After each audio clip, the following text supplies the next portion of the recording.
Paper लेकर लो, कोई फ़र्क नहीं पड़ता।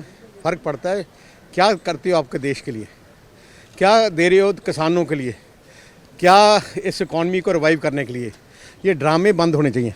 मैम, किसान मर गए हैं, दुख की बात की मन की बात में उनका जिक्र तक नहीं हुआ। उम्मीद करती हूँ कि आज बजट में कम से कम 3 काले कानून वापस करके अच्छा कानून लाने की बात हो। जो नहीं हो तो फिर बजट सिर्फ एक कागज़ का टुकड़ा या आप जैसे आप कह रहे हैं कि डिजिटल पीस रह गया। मान साहब, बजट आ रहा है, उसमें भी इस बार डिजिटल है, पेपरलेस है। आप लोगों को पढ़ने को मिलेगा पेपरलेस बजट, लेकिन क्या उम्मीदें हैं आपकी? देखिए, बजट से पहले हम ये मांग करेंगे कि बजट बाद में पेश कर लेना।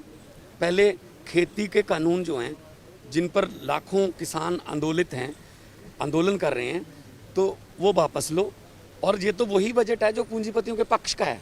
इसमें लाखों करोड़ रुपए वेव ऑफ किए जाएंगे और पूंजीपतियों को बहुत सी सुविधाएं दी जाएंगी इस बजट में। किसान तो इस बजट में होगा ही नहीं। तो और दूसरा, जो सरकार ने लिस्ट ऑफ बिजनेस जारी किया है इस बार, उसमें पहले नंबर पर वो पराली वाला बिल है, जिसके साथ जो किसानों के साथ वादा किया कि नहीं लेके आएंगे। और 29 नंबर पर इलेक्ट्रिसिटी अमेंडमेंट बिल है, जो किसानों के साथ वादा किया नहीं लेके आएंगे। तो ये सरकार वादा खिलाफी कर रही है। हम अंदर जाके किसानों के पक्ष में आवाज़ उठाएंगे। इस बजट में किसान तो नदारद रहेगा। इसमें किसान का तो किसी बजट में नाम ही नहीं होता। खेती को तो ये धंधा ही नहीं मानते।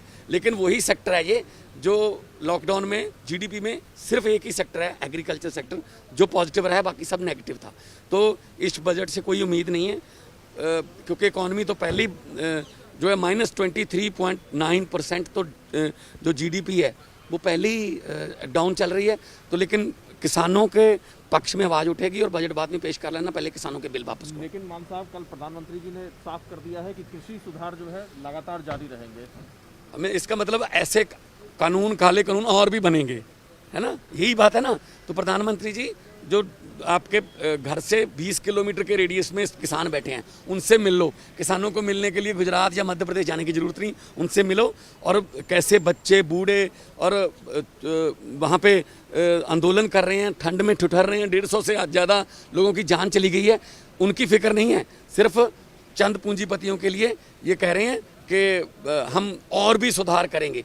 जो सुधार मांगते हैं वो तो आंदोलन पर बैठे हैं कि हमें नहीं सुधार चाहिए, हमें जैसे हैं वैसी खेती करने दो। लेकिन नहीं, जो जिद पे अड़े हैं, क्योंकि पूंजीपतियों के हाथों देश को गुलाम किया जा रहा है।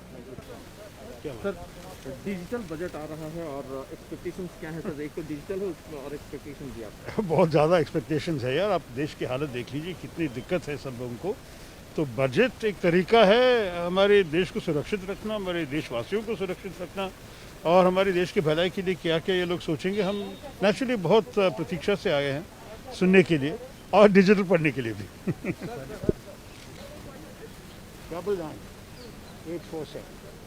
सर, डिजिटल बजट इस बार पेश किया जाएगा, थोड़ा सा बजट में बदलाव है, एक्सपेक्टेशंस आपकी? देखिए, हमारी सबसे बड़ी जो ज़रूरत है कि इकॉनमी बूस्ट हो, लोगों को नौकरियां मिलें, इंडस्ट्री प्रोग्रेस करे और देश जो है वो आगे चले। वो तब होगा जबकि बजट में इतना रकम रखा जाएगा जिससे कि हम लोग फिर से आगे देख सकें। नहीं तो इकोनॉमिक डिप्रेशन इतना ज़्यादा है कि कल का पता नहीं लगता कि कल आएगा भी या नहीं। That is the situation. इस बार आपको क्या लगता है, किसानी का बजट होगा या अंबानी अडानी का बजट होगा? देखिए, दोनों मेरे दोस्त हैं, इसे मैं उनका नाम नहीं लूँगा। बजट होना चाहिए लोगों का, लोगों के हित में होना चाहिए, बस इतना ही। नमस्कार, मैं हूं मानक गुप्ता। अगर आपको हमारा ये वीडियो पसंद आया हो तो इसे लाइक और शेयर जरूर करें, और हाँ, हमें सब्सक्राइब और फॉलो करना ना भूलें ताकि आप देश और दुनिया की कोई खबर मिस ना करें। तो जुड़े रहिए हमारे साथ और देखते रहिए न्यूज़ 24।